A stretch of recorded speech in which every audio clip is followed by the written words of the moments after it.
Are you struggling with maintaining a perfect timetable? क्या आप time table बनाते हैं और उसको फॉलो नहीं कर पाते? क्या आप एक कॉम्पिटिटिव एग्जाम की तैयारी कर रहे हैं और आपको समझ नहीं आ रहा कि टाइम को कैसे मैनेज करें और डेली रूटीन कैसे सेट करें? डोंट वरी, क्योंकि इस वीडियो में मैं आपको बताऊंगी कि आप अपने स्टडी आवर्स को कैसे मैक्सिमाइज कर सकते हैं while maintaining your mental as well as physical health. Assalamu alaikum. I am Aswa, a second year medical student at Rawalpindi Medical University. I gave my MDCAT back in 2020 and I scored 189 out of 200. तो जब मैंने exams दिए थे matric के, FSC के और MDCAT के, I had a certain specific timetable. Now you people leave me DMs and in comment sections कि आप मुझसे पूछते हैं कि I should tell you a certain specific timetable for you. So देखिए, the thing is that every one of you is different. आप सबका concentration span different है. किसी को चीज़ें जल्दी याद हो जाती हैं, किसी को थोड़ा ज़्यादा टाइम लगता है, कोई डे टाइम में पढ़ता है, कोई ज़्यादा नाइट टाइम एक्टिव होता है. तो जिस तरह आप सब एक शर्ट के साइज़ में फिट नहीं आ सकते, इसी तरह पर्सन टू पर्सन आप सबकी रूटीन भी वेरी करती है. तो इस वीडियो में मैं आपको बताऊंगी how to analyze yourself and I give you some tips कि आप अपना रियलिस्टिक और इफेक्टिव टाइम टेबल कैसे बना सकते हैं that would work the best for you. तो एक पेन उठाएं, एक पेंसिल उठाएं, नोटबुक उठाएं, like this video and let's start. हम सब के पास दिन में 24 आवर्स होते हैं. ना किसी के पास कम टाइम होता है ना ज़्यादा होता है. तो it just depends on one how he utilises his time. In 24 hours में हमने खाना है, हमने सोना है, हमने पढ़ना है, हमने फ़ोन भी यूज़ करना है और सोशलाइज भी करना है.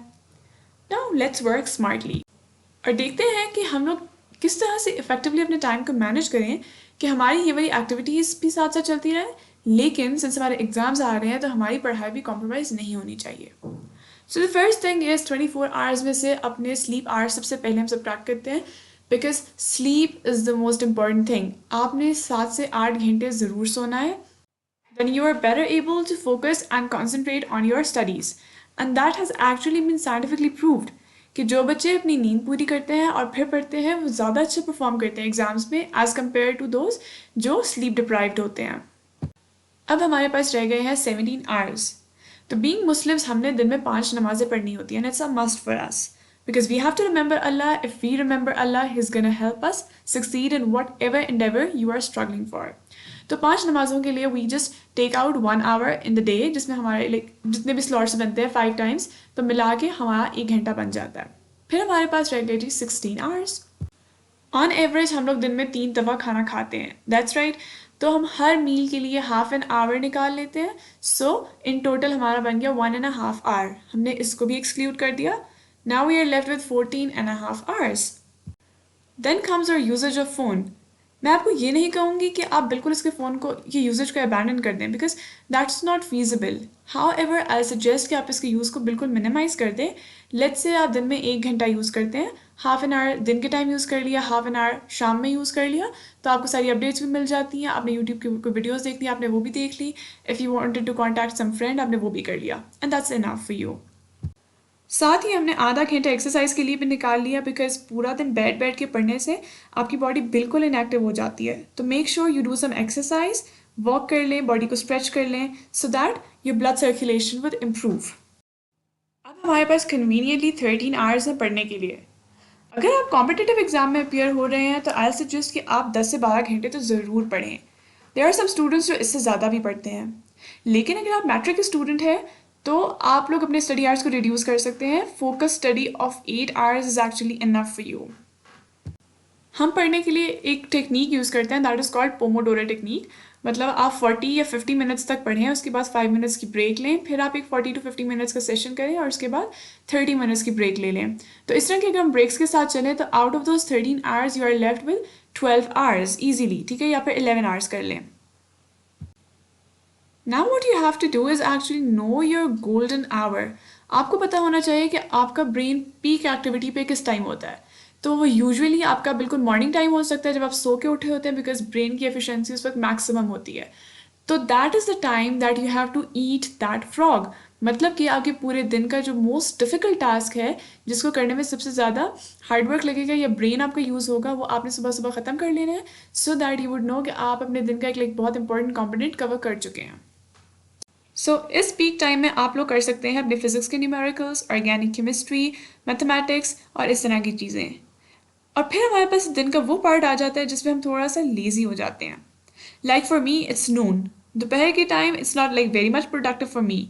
कुछ खास याद नहीं होता. तो इस टाइम में what you can do is you can practice the stuff. MCQs की प्रैक्टिस कर सकते हैं, लाइक वो चीज़ें जिसमें आपका ब्रेन एक्टिवली इन्वॉल्व हो रहा होता है. Now we have figured out our study hours. इसके बाद आपने क्या करना है कि हमने एक इफेक्टिव स्टडी प्लान बनाना है कि मैंने इतने दिनों में ओवर द डेज सिलेबस ख़त्म करना है, उसके बाद मैंने रिविजन करनी है, फिर मैंने पास पेपर्स करने हैं, and you divide all the topics over the days. एक मिस्टेक जो बहुत से बच्चे करते हैं दैट इज़ कि लाइक यू आर सेइंग कि मैं 5 दिनों में बायो कंप्लीट करूँगी, फिर मैं 5 दिनों में फिजिक्स करूँगी, फिर मैं केमिस्ट्री करूँगी. तो that's a very huge mistake. आपका ब्रेन जो है ना वो मोनोटनी से टायर्ड हो जाता है. तो आपने एक दिन में 2-3 आवर्स एक सब्जेक्ट को एलोकेट करें तो ईजीली आप एक दिन में 3 to 4 सब्जेक्ट्स कवर कर सकते हैं. Then your schedule should be a buffer schedule. मतलब कि आपके शेड्यूल में इतनी गुंजाइश होनी चाहिए आपके स्टडी ब्लॉक्स में कि जस्ट इन केस कोई भी अनफोर्सीन सर्कमस्टांसेस हो जाते हैं, आपको कहीं जाना पड़ सकता है, आपके घर गेस्ट आ जाते हैं, या गॉड फॉरबिड्स आप बीमार हो जाते हैं, तो ताकि आप अपने शेड्यूल से लैग ना करें तो इतनी इलास्टिसिटी होनी चाहिए ताकि यू वोंट फील ओवरवेल्म्ड कि एक इवेंट की वजह से मेरा पूरा टाइम टेबल ख़राब हो गया. Once you have made your monthly schedule, आपने क्या करना है कि रोज़ सोने से पहले अपने अगले दिन की टू डू लिस्ट बना के सोना है. Write down all your task जो आपने डिफरेंट स्टडी ब्लॉक्स में करने हैं नेक्स्ट डे, ताकि आपको सुबह उठ के सोचना ना पड़े कि मैं कहाँ से शुरू करूँ, कौन सा टॉपिक करूँ एंड ऑल दैट. बहुत टाइम वेस्ट हो जाता है. फिर जो जो टास्क आप करते जा रहे हैं उसके साथ टिक मार्क करते जाएं. It gives you like a sense of productivity and you feel confident कि मैंने अभी तक इतने टास्क कंप्लीट कर लिए and I have achieved this much so far. अगर आपको लगता है कि आप पढ़ते हुए बहुत ज़्यादा टाइम वेस्ट करते हैं, then I have a bonus tip for you. This is actually what I used to tell myself, that you have to consider every hour as an opportunity to do something. Especially अगर आप किसी competitive exam की तैयारी कर रहे हैं, for example MCAT, मतलब मैं 1 मिनट भी वेस्ट नहीं कर सकती. अगर मैंने वेस्ट किया तो हो सकता है कि मैं उस मिनट में कोई MCQ प्रिपेयर कर लेती, जो एग्ज़ाम में आ जाता वो मेरा ठीक हो जाता. If I wasted that time तो मेरा उसमें वाला MCQ प्रिपेयर नहीं हुआ, और सपोज वो एग्ज़ाम में आ जाता है, I won't be able to do that and I may fall short of the merit. मेरे मेरिट में नाम नहीं आएगा और इस तरह से I won't get admission in the medical school. So this is something that help me, and maybe अगर आप प्रैक्टिस करें तो आपको भी हेल्प कर सकती है to keep yourself motivated. Try it out और मुझे कमेंट सेक्शन में ज़रूर बताइएगा if this thing is helping you out और not. There is one very common question जो आप लोग मुझसे पूछते हैं कि हम लोग प्रिपरेशन के लिए अकेडमी जाते हैं और like maybe you would be going to schools और कॉलेजेस, तो आपका काफ़ी टाइम उसमें स्पेंड हो जाता है, तो you are not able to have 12+ study hours. तो द थिंग इज़ कि आपने उनको अपने स्टडी आवर्स में काउंट करना है. वो 4 to 5 आवर्स जो आप वहाँ पे स्पेंड कर रहे हैं, they are very crucial. Listen to the teacher very carefully. वो जो आपको पढ़ा रहे हैं वो और से सुने, उसको साथ साथ याद करने की कोशिश करें, नोट्स बनाएं. आपकी आधी तैयारी तो वहीं पे हो जाती है. Then we come to our next part, that is accountability. आपको पता है कि वो कौन सी चीज़ है जो आपको अपने टाइम टेबल के फॉलो करवाती है या आप उसके साथ स्टिक करते हैं? That is accountability. For example आपका स्कूल में, कॉलेज में, अकेडमी में नेक्स्ट डे कोई टेस्ट है, तो आपको पता है कि कल टेस्ट है तो आप ज़रूर पढ़ेंगे, किसी भी तरह से उसको तैयार करके जाएंगे. However on contrary, if you are not accountable to someone, तो आप कहते हैं अच्छा आज नहीं पढ़ा मैं कल पढ़ लूँगी, कल नहीं पढ़ा परसों पढ़ लूँगी, and this way you just keep on postponing your stuff. So you have to be accountable to someone. ये आपके पेरेंट्स भी हो सकते हैं, आप अपने फ्रेंड्स को बता सकती हैं कि मैंने आज इतना पढ़ना है, इतना पढ़ लिया है, अपने सिबलिंग्स को बता सकते हैं.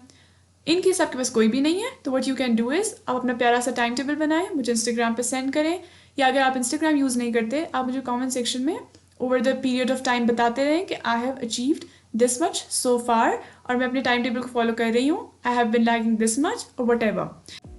तो in this way if you compile all the tips that I have shared with you in this video और उसके अकॉर्डिंग अपने आप को एनालाइज करें, आप अपने लिए एक बहुत ही एक्सेलेंट और प्रोडक्टिव टाइम टेबल बना सकते हैं. I hope this video was helpful for you and do let me know कि आपको कौन सा पॉइंट सबसे ज़्यादा इफेक्टिव लगा. ऑल्सो लाइक दिस वीडियो अपने फ्रेंड्स के साथ शेयर करें, and if you want more videos like this subscribe to my channel. I'll see you in the next one. Until then, Allah Hafiz.